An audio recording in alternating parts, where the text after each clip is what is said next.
హల్లెలూయా. దేవునామానికి మహిమ కలుగును గాక. ప్రభుపేట మీ అందరూ కూడా వందనాలు తెలియజేసుకుంటా ఉన్నాను. ఈ సమయంలో నేను మొదటి సమూయేలు 17వ అధ్యాయాన్ని మీకు జ్ఞాపకం చేయాలని ఆశపడతా ఉన్నాను. ఈ అధ్యాయంలో దావీదుకు గొలియాతుకు మధ్య జరిగిన యుద్ధాన్ని మనం గమనిస్తాము. అయితే ప్రాముఖ్యంగా నేను ఈ అధ్యాయంలోని అంటే మొదటి సమూయేలు 17వ అధ్యాయము 45వ వచనాన్ని హైలైట్ చేయాలని నేను ఆశపడతా ఉన్నాను. దావీదు ఇక్కడ గొలియాతుతో అంటున్నాడు, నీవు కత్తెయు ఈటెయు బల్లెమును ధరించుకుని నా మీదకు వచ్చుచున్నావు. అయితే నీవు తిరస్కరించిన ఇశ్రాయేలీయుల సైన్యములకు అధిపతియగు యెహోవా పేరట నేను నీ మీదకి వచ్చుచున్నాను.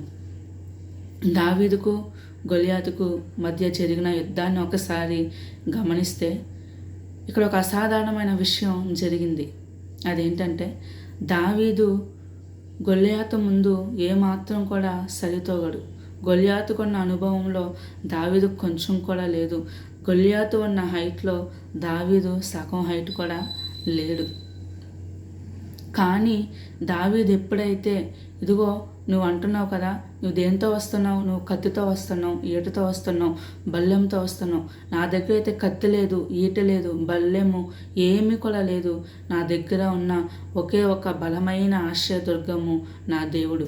ఇదిగో నువ్వు ఎవరినైతే తిరస్కరిస్తున్నావో, నువ్వు తిరస్కరించిన ఆ యెహోవా పేరట నేను నీ మీదకి వస్తున్నాను అని దావీదు దేవుని యొక్క నామాన్ని ఉచ్చరిస్తూ యుద్ధానికి ముందుకు వెళ్ళాడు. దావీదు ఏం చేశాడు? ఒక 5 రాళ్లను తీసుకొని ఒక రాయిని తన వడిసెల్లో కట్టుకొని నేరుగా సూటిగా గొలియాతు పైన వేయగా అది డైరెక్ట్గా వెళ్ళి గొలియాతు యొక్క నుదుడి పైన గుచ్చుకొని గొలియాతు కింద పడడము. దావీదు పరిగెత్తుకుంటూ వెళ్ళి గొలియాతు దగ్గర ఉన్న కత్తిని తీసి గొలియాతును పొడిచి చంపడం.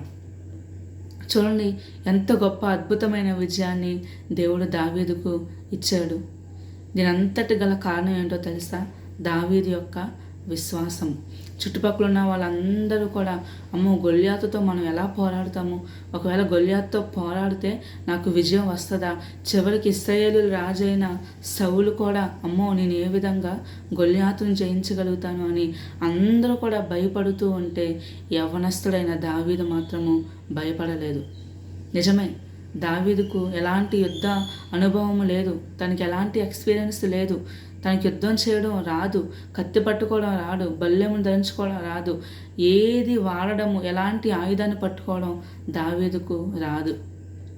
అయినా దావీదు వెనకడుగు వేయలేదు. తను చేసిందల్లా దేవుని నామాన్ని ప్రకటిస్తూ ఇదిగో విశ్వాసముతో దేవుని యొక్క నామాన్ని ఉచ్చరిస్తూ ముందుకు అడుగులు వేశాడు, విజయాన్ని సాధించాడు.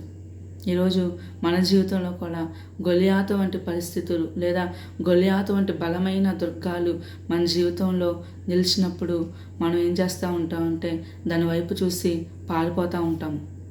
కానీ ఈరోజు గొలియాతు వంటి పరిస్థితులు, అనుభవాలు నువ్వు జీవితంలో వాటిని చూసి అమ్మో నేను దాన్ని జయించలేనేమో అని నువ్వు అనుకోవచ్చు. కానీ నువ్వు చేయవలసింది ఏంటో తెలుసా? దావీదు ఏ విధంగా అయితే దేవునిపైన విశ్వాసాన్ని ఉంచి యెహోవా నామాన్ని ఉచ్చరిస్తూ ముందుకు అడుగులు వేశాడో, ఈరోజు నువ్వు నేను కూడా దేవుని నామాన్ని ఉచ్చరిస్తూ ముందుకు అడుగులు వేసినట్లయితే దావీదుకు దేవుడు ఎలాంటి విజయాన్ని అయితే ఇచ్చాడో ఈరోజు నీకు నాకు కూడా దేవుడు విజయాన్ని ఇవ్వగలిగిన సమర్థుడు. నీవు చేయవలసింది, నేను చేయవలసింది ఏంటంటే దేవుని నామాన్ని ప్రకటిస్తూ విశ్వాసంతో ముందుకు అడుగులు వేయడమే. కాబట్టి ఈరోజు ఎలాంటి బలమైన దుర్గాలు లేదా బలమైన పరిస్థితులు ఉన్నప్పటికీ కూడా నువ్వు వాటిని చూసి నిరుత్సాహపడక దావీదు వలె దేవుని నామాన్ని ప్రకటించి ముందుకు వెళ్ళు. దేవుడు నీకు విజయాన్ని ఇస్తాడు. దేవుడి వాక్యమును మన జీవితంలో ఫలింపజేయునుగాక. ఆమేన్.